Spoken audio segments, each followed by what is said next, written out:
Фекалии, парчиња мебел, шпорети и ѓубришта. Таква е состојбата на македонските реки, а најлоша е онаа на реката Вардар, која што спаѓа во 6-та категорија на загаденост. Значи Вардар го немаме како ресурс, Црна река исто, цела канализација, ние внатре сите индустријски објекти, се друго. Брегалница полумртва река, Чиња полумртва река, сите отворени водотоци се катастрофа, езерата исто не се во некоја подобра состојба. Имаме 2-3 вештачки езера и тие се на умирање. Еве, ние мислиме дека Маврово е не знам колку чисто. Сите оние зградурини, кафани, хотели, сето тоа во 90% ја ви гарантирам непречистено влегуваат. Значи имавме ние македонска пастромка во Вардар, која што сега немаме. Зашто она не може да живее у загадена вода. Имавме ракови, немаме ракови, имавме вилини кончиња, немаме вилини кончиња или се многу ретки. Значи во Вардар екосистемот е уништен, сите риби имаат траги од фосфатази, од разни заболувања кои што се предизвикани, голема количина на токсични хемикали внатре. Таа риба не треба да се користи. Ние како риболовци сме свесни дека таа риба, поготово во делот од Скопје па до Неготина до Миркапија долу, не би требало да се користи за секојдневна исхрана. Вештачките езера ни се исто, ако се изземат 2-3 кои што имале среќа да се ван цивилизација, да се подалеку, да се снабдуваат со некакви планински реки, тоа ни се резерварите. И во некои помали езера, типот на Беровско, тоа се мали. Ако властите и граѓаните не ја сватат сериозно состојбата и на подземните води, за околу 20 на години можеме да останеме и без вода за пиење. Значи ние ќе останеме без вода. На праг на климатски промени не можеме да го одржиме она пред 50 години што е направено во тој комунизам во Југославија, се правени микробрани. Микробраните кои што ги има неколку илјади во Македонија имале улога да ги фаќаат корениците, не за да штитат толку од поплави, туку преку лето да има мали резервари на вода. Ако продолжат климатските промени, ќе останеме без вода не за наводнување, ние ќе немаме вода ни за пиење.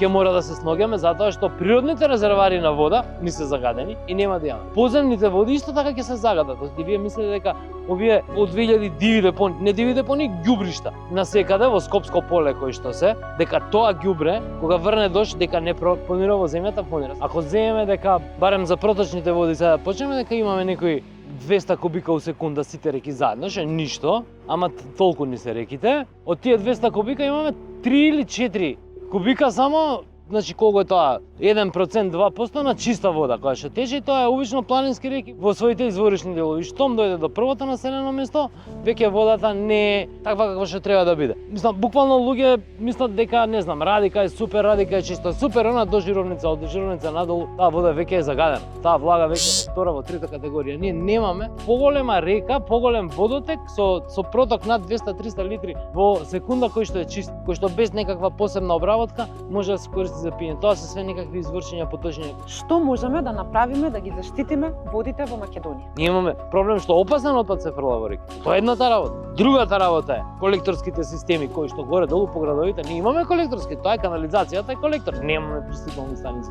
Имаме примери на еден дел на Брегалница, имаме примери на еден дел на река Струмица или Струмешница. Тоа е правено 90-ти, швајцарци го правеа, не го правевме ние. Го направија меѓу другото да ни покажат како тоа изгледа. После 10 години се врати жив свет, се врати риби, се врати флора, се врати фауна, целиот биодиверзитет се врати околу река Струмица. За 10 години се врати во делови на Брегалница, ама ние за Штип не направивме пристигнални.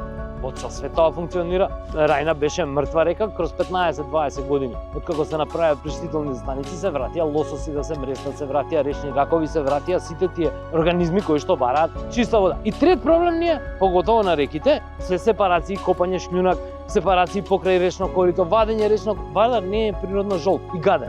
Дури и загаден, тој може да биде плав некои 200 дена во годината. Ама ако тиднете вие во Желино, ќе видите 3 сепарации кои што директно во кај цевки клюкаат од тоа што го перат шљунокот, жута вода во Вардар. И ако одите надолу, такви има преку 80 до Гевгелија. Имаме порои, можеме да ги акулираме во Козјак, во Матка, во Света Петка, во Маврово и секаде. И сега таа вода ни е чиста, релативно чиста, 2-та категорија, 3-та категорија, тоа е добро, можеме да се бањаме ако ништо друго таа вода, може и да преработиме ако нема парно, и од канализација водата се преработува па се пие.